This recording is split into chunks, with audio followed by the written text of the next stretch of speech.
Happy New Year. It is the 1st of January 2019, and I just wanted to share with you today some marketing laws or psychology laws. And I've got my daughter here, Vasara, with me. I just thought I'd make an introduction. I don't know if she's going to last for the whole video or not, but I thought she's only what? She's, what is she now? 9 weeks. 10 weeks? 9 weeks. 9 weeks. My wife's confirming she's 9 weeks old. And there's a reason why she's on the video with you, and I'll share that in a second. But today, as I said, I want to talk to you about the law of reciprocity. And why is the law of reciprocity an important thing for us to talk about? Now, if you understand this law and you can use it effectively, it's going to, before she cries, if you understand this law, it's going to help you understand how to generate more yeses in your conversations, in sales conversations, in social situations. It's going to allow you to get more influence in your life. So what is this law of reciprocity? The law of reciprocity states that when you give something to someone, they would feel an obligation to give something back. Okay, so if you went out and you paid for your friend's coffee, for example, they may feel that next time it's their turn to do that. Or if you've helped them move home, when it's your turn to move home, they may feel as though that they want to help you. If you've done your colleague a favor, they will then in turn feel like they need to give something back. So psychologically, when we give something, it sets up this law of reciprocity where people feel the need to give back. How does that work in a business context than in a sales situation? Well, the example, this law, if I can say it, the law of reciprocity has come from the book by Cialdini, and it's called Influence and the Psychology of Persuasion. And he uses the example in his book that in a restaurant, so at the end of the meal, they very frequently, as they bring you the bill, they'll bring you like a mint or a gift or a liqueur or something of that nature. And what they found is that what they give at that point impacts the amount of tips that they receive. So if they gave one mint or one small gift at the time of giving the receipt, it has an impact of increasing the tips received by 3% above if they gave nothing.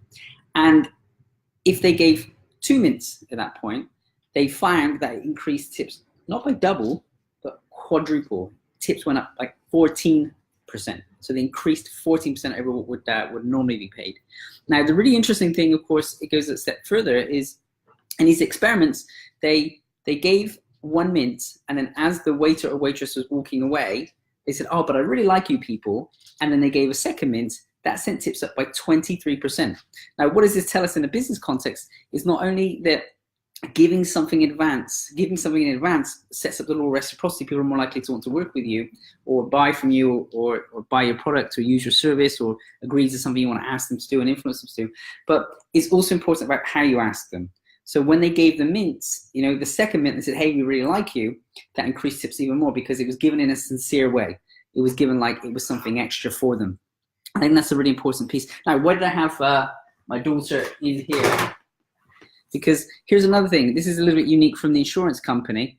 Oops, my daughter was on the video. She was born not so long ago, and the insurance company found out this week that, that she was born, and then they sent us a handwritten postcard.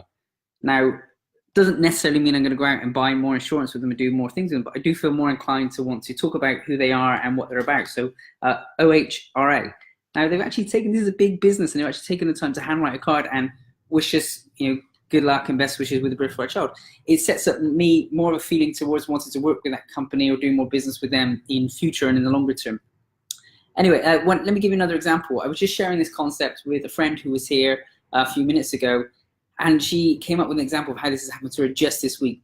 She's out buying kitchens. She's buying she's got a place, she's about to renovate the kitchen, and she was comparing to 2 different shops.